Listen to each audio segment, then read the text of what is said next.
Welcome to the channel. So, mainstream media isn't telling the truth about what's going on in Iran.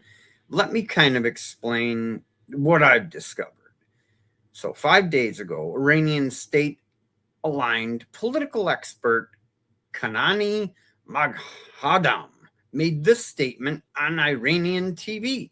He warned about the unsustainable cycle of confrontation with the West, stating, and this is a quote, "The Americans have put us in a vicious cycle and are slow boiling us like a frog."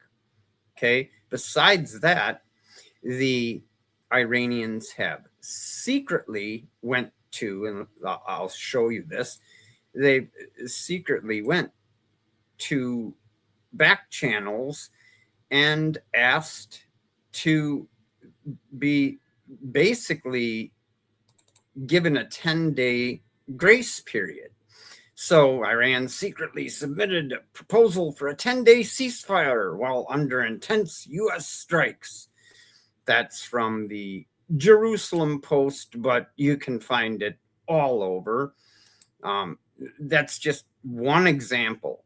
This regime is fracturing on every front possible. They're being crushed militarily night after night. They're losing $500 million a day because they can't sell any oil. It's blockaded. And this can't go on forever. The Iran has what's called a patronage system. So they pay their guys to pretty much stay in line. Well, there's hyperinflation going on. And when people start to starve and you can't pay them, that loyalty doesn't stick around. So let's start off with something Scott Bessent said the other morning. Check this out.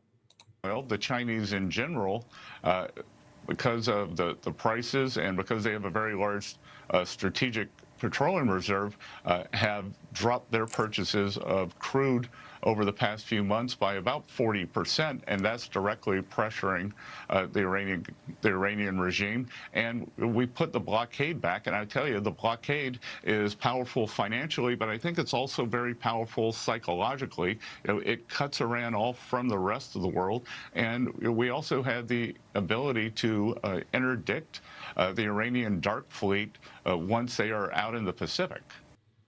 So this blockade is affecting both Iran and China. And remember, China's business model of buying crude, buying oil on the cheap from Iran and Venezuela and producing the world's goods that they can do on the cheap.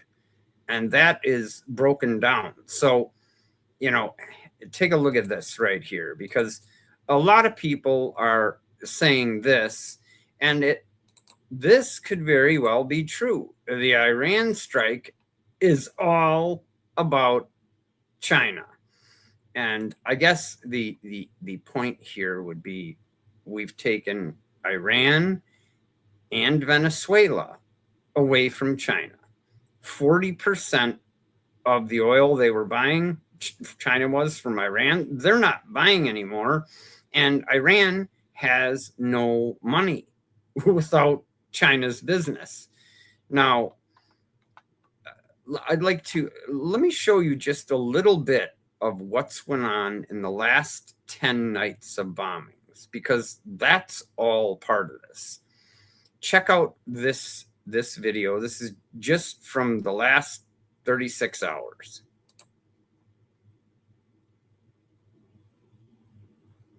Those are cruise missiles.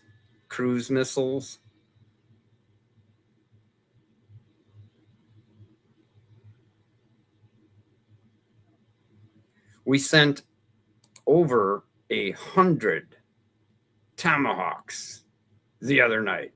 So, I mean, the pressure is at level 11 if you've seen the movie Spinal Tap. One more short video of strike footage.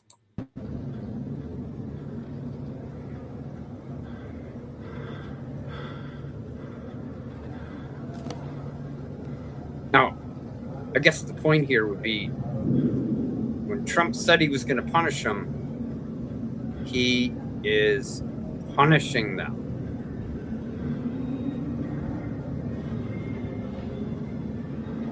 All right. Iran continues to lash out. They've hit a ship even this morning in the Strait.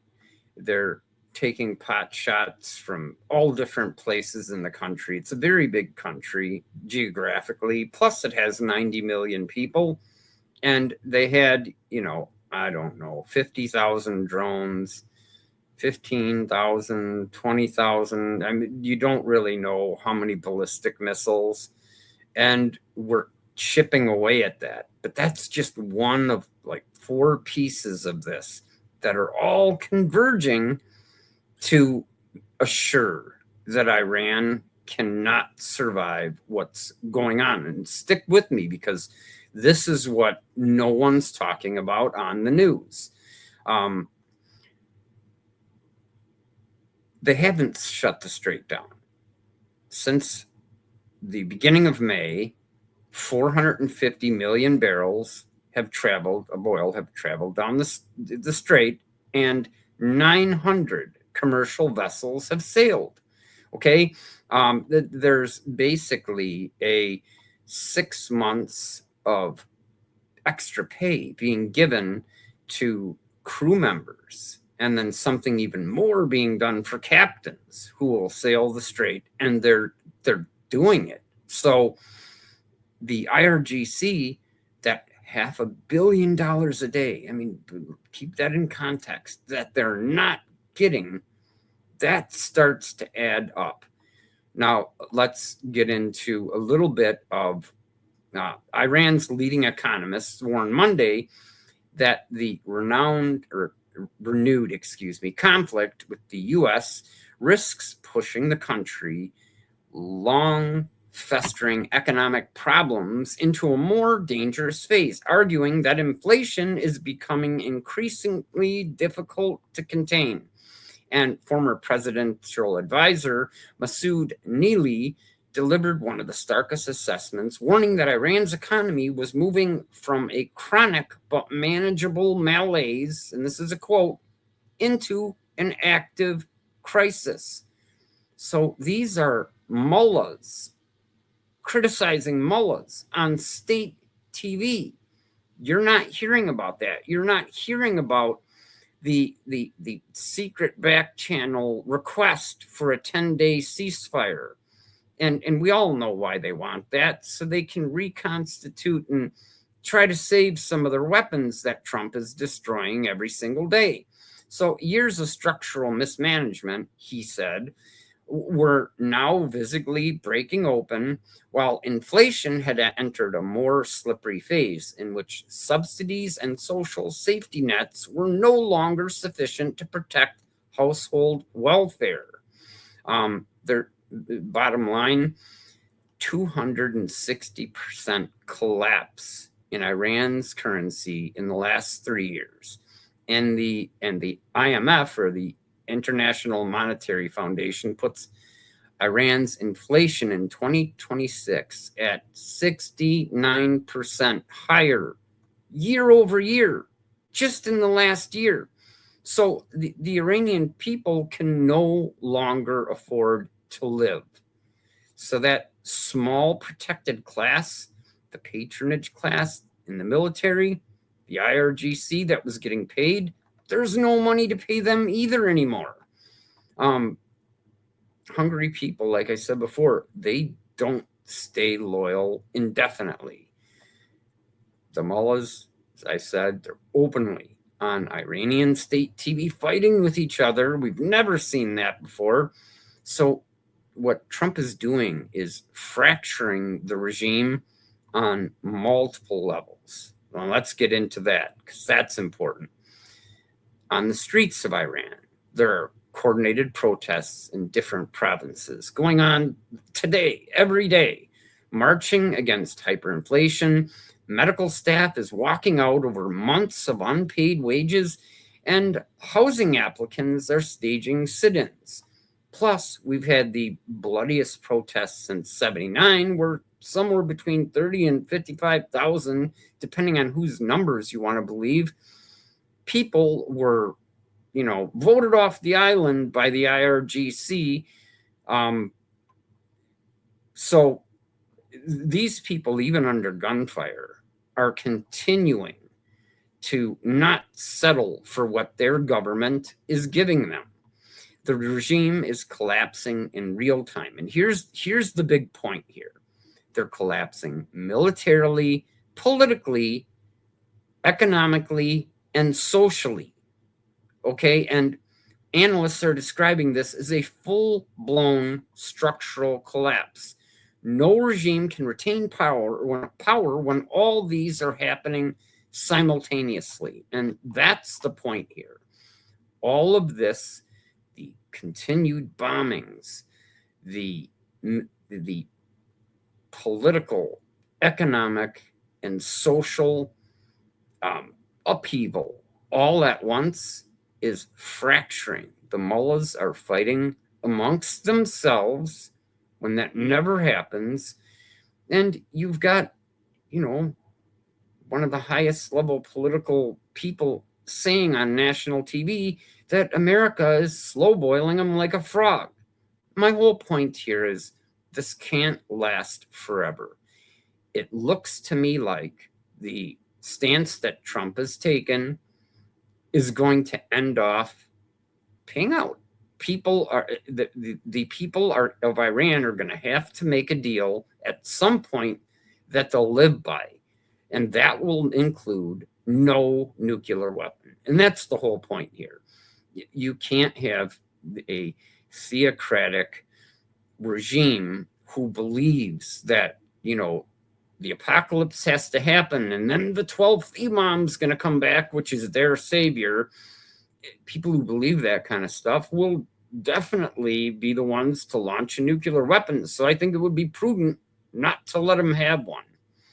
There's actually a lot more going on, like with Pickaxe Mountain, and that's a place that in the Zagros Mountains, that they most likely have some centrifuges and some refined uranium. But for now, we've already gone 12 and a half minutes. This is what the media isn't telling you. What you're hearing is about Iran's strikes, and they killed 3 soldiers the other day, and that's horrible, and I never want to see that. But the pressure we're putting on them is working. We're getting real world results, and I think that's really good news, because they just can't be allowed to have a nuclear weapon. That would, the Pentagon's wargamed it for 50 years, and the reason we don't use a nuclear weapon like on that Pickaxe Mountain to destroy their supply of nuclear uranium is because once you use a nuclear weapon, then what's going to happen next? Well, you'll see Russia use one in Ukraine, and you'll see everyone who's got one use it. So nobody wants to do that. And I think that's probably, the Pentagon has war gamed it out. It always ends up in a disaster. So I don't think using a nuclear weapon in any context is a smart play. Anyway, I hope you enjoyed the video. I hope you'll like, share, and subscribe. It costs nothing, and it's boost to the channel, and I greatly appreciate it. Have a wonderful day. God bless.